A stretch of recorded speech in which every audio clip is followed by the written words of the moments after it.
భారతీయ సినీ పరిశ్రమలోనే top సింగర్స్లో Shreya Ghoshal ఒకరు. దాదాపు 20 ఏళ్లుగా సినీ రంగంలో ఎన్నో అద్భుతమైన సాంగ్స్ ఆలపిస్తున్నారు. ఇప్పటికీ ఆమె డిమాండ్ ఏమాత్రం తగ్గటం లేదు. తెలుగు, తమిళం, మలయాళం, హిందీ, బెంగాలీ, మరాఠీ, కన్నడ భాషల్లో ఎన్నో సూపర్ హిట్ పాటలతో శ్రోతల హృదయాలను గెలుచుకుంది శ్రేయా ఘోషల్. తాజాగా ఆమె భర్త గురించి తెలిసి ఆశ్చర్యపోతున్నారు నెటిజన్స్. శ్రేయా ఘోషల్ భారతదేశపు నెంబర్ 1 గాయని. దాదాపు 2 దశాబ్దాలుగా సినీ రంగంలో వందలాది పాటలను ఆలపించారు. అద్భుతమైన గాత్రంతో కోట్లాది మంది శ్రోతల హృదయాల్లో స్థానం సంపాదించుకుంది. సినీ రంగంలో అత్యధిక డిమాండ్ ఉన్న గాయని. భారతదేశంలోని దాదాపు అన్ని భాషల్లో పాటలు పాడింది. అంతేకాకుండా చూడచక్కని రూపం, సున్నితమైన మనస్తత్వం ఆమెకు మరింత మంది అభిమానులను తెచ్చిపెట్టింది. తెలుగు, తమిళం భాషల్లో ఆమె పాడిన ఎన్నో పాటలు మెస్పరైజ్ చేస్తూ ఉంటాయి. ఇప్పటికీ భారతీయ సినీ పరిశ్రమలో పాటలు పాడుతూ యాక్టివ్గా ఉంది. తాజాగా ఆమె భర్త గురించి తెలిసి ఆశ్చర్యపోతున్నారు నెటిజన్స్.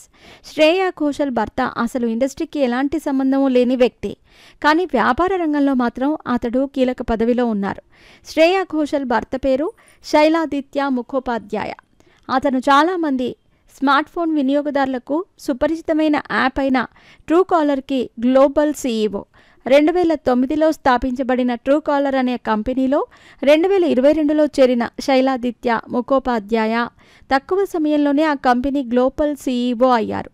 ఆ సంస్థ వార్షిక ఆదాయం 1660 కోట్లకు పైగా ఉంది.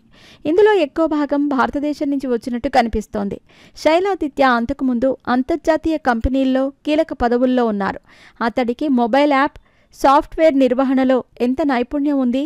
గతంలో క్లీవర్ ట్యాప్ వంటి అంతర్జాతీయ బ్రాండ్లు, మరికొన్ని సంస్థలకు అధ్యక్షుడిగా, ఉపాధ్యక్షుడిగా పనిచేశారు. అతను హిప్కాస్క్ అనే మొబైల్ యాప్ను ప్రారంభించాడు. ఇది వైన్ పరిశ్రమకు సంబంధించిన యాప్. ఆ తర్వాత యువ వ్యవస్థాపకులకు సహాయం చేయటానికి పాయింట్ షెల్ఫ్ అనే సంస్థను కూడా ప్రారంభించారు.